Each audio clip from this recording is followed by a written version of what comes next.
Hey everyone, Cameron Tait here for Outdoor Canada's Wild Cuisine. I tell you, I got a real special recipe in this video. Being a chef and being an angler and an outdoorsman, I tell you, I love cooking. You can ask a lot of my friends. This recipe here is all about simple food, but it's also about, family, a little bit of culture and cuisine. Let me show you what we got for this one here. So the other day we went out and we got some really nice walleye. So nice size here, and really it's only in that 15-16 inch range. It is perfect for what we're going to do. It is a whole fried walleye with a little bit of a ginger and a garlic soy glaze. It is so simple. I'm going to show you how we're going to take the scales off and how to season it and fry it whole. It is so simple. Let's get started. And what we're going to do now is I'm letting the oil heat up. Simple thing about this one here is there's all different kinds of oils that you can use. Canola oil is really great. You can use something like a grapeseed oil. A sesame seed oil is it is an Asian flavor, but just be way too powerful for this dish. Another oil that would not work is olive oil. Olive oil is incredibly healthy for you, but it will not match the dish. Very important. A thermometer. Many people, even some really good chefs, have some house fires based on they put the oil on a fry pan. Turn it on high, and there's no thermostat. It's going to keep cooking and heating until it catches fire, essentially. So, safety always. The one thing about any Asian dish is developing flavor. So we've got really simple ginger, garlic, green onions, and cilantro. What I like to do is, so in the recipe it'll call for a 1-inch piece of garlic. So all we're going to do is just simply peel that. I like to use the whole ginger and garlic like this because it has so much more flavor. It doesn't have any preservatives in it whatsoever. And with the garlic, this is how simple garlic is. So it's going to call for around 3 cloves. And again, if you've got a hungry group, you can double this recipe easily. All I do is a quick smack of the clove.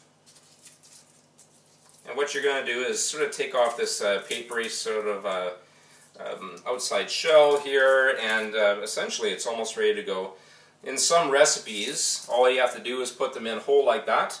But what you do is, I just make a quick smash like that, and you're almost there, essentially. Oh, lost one. So then a quick chop of this one here. Because this is going to be going, for the sauce right at the very end. So just chop that, and then for the ginger, if you take a look here, so all it is a little 1-inch piece like that. But then you take your knife, and all you're going to do is do thin strips. You want to have a sharp knife, because this is going to cook into the sauce in the oil at the end. And what I do is I just sort of line them up here.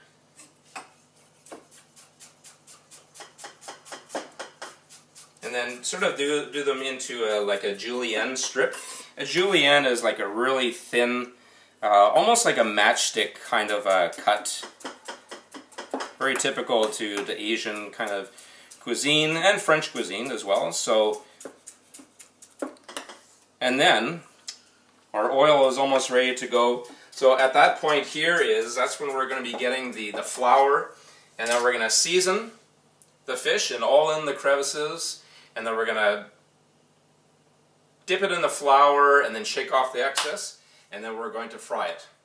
So the most important thing is you got to season it, so all of the little grooves that we've cut in there, you want to get the nice kosher salt. And so if you sort of bend it like this, you're going to get it in between, get it into the cavity, flip it over, because really that's where a lot of your flavoring is going to be. And I like using the whole black pepper. Just do it in a pepper mill. The flavor is so much better. Okay, same thing. I always like to season really nicely because that's where all of the flavor is going to come from. There. So my oil's ready to go. If I take a look, it's about 380 degrees, so it's a little bit warmer than 375. The worst part is if you have it at 350 and you put your really cold fish in there, and it'll go all the way down to 300 degrees and it actually acts as a sponge. Okay, so we're going to use lots of flour here. So the main thing is what I want to do is get the flour all into the grooves again, same as the seasoning. Because you don't want any exposed flesh. We'll do a little bit in the cavity. I don't think there's an actual even a measuring for this, but the thing is, what we're going to do is, so we're going to like pat them all off. Isn't he cute? He's ready to go. And this is going to form a crust in the oil. So what I'm going to do is I'm going to hold it both sides like this, and I've left the tail on. And you're going to put it right into your oil in your fry pan.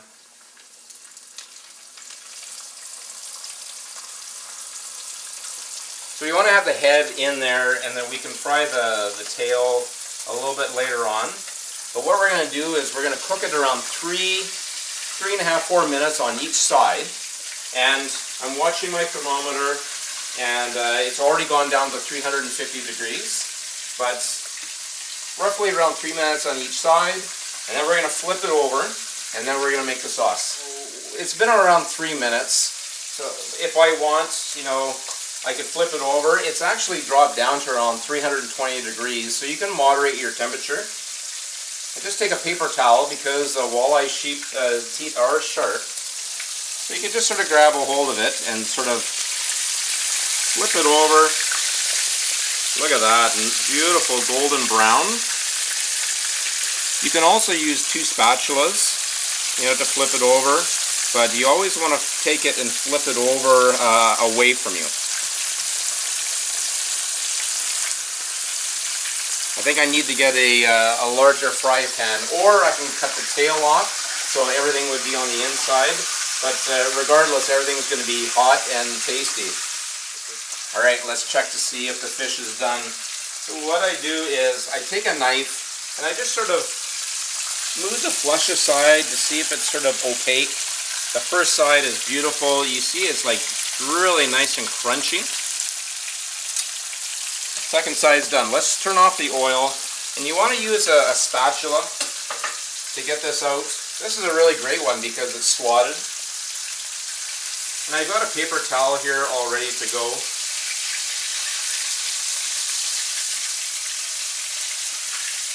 And look at that.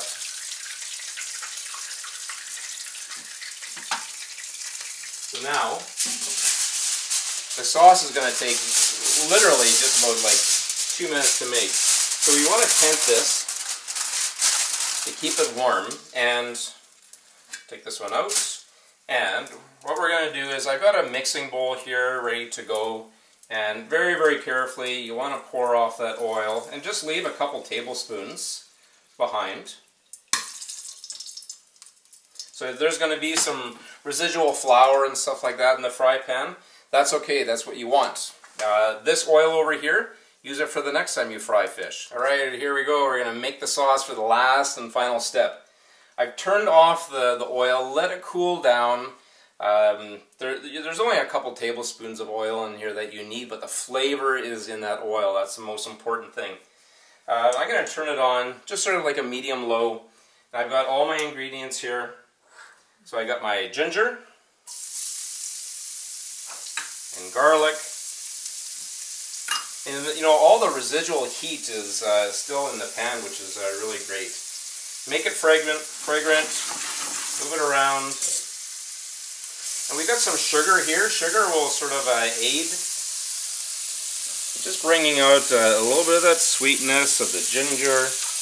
And we've got A little bit of water that we put in here as well, because there's a lot of salt in the soy sauce.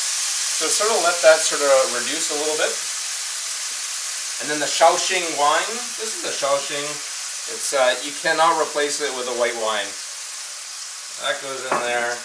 And then our soy sauce. You don't have to do a lot to this. So you can bring it up to a boil. Stir it around. And this is almost ready to go. So we're going to put a little bit of green onions in here. Now let's take a look. So I've transferred the whole fried walleye onto here. Now we're going to pour our sauce right over top. Look at this. This smells so good. And right over top.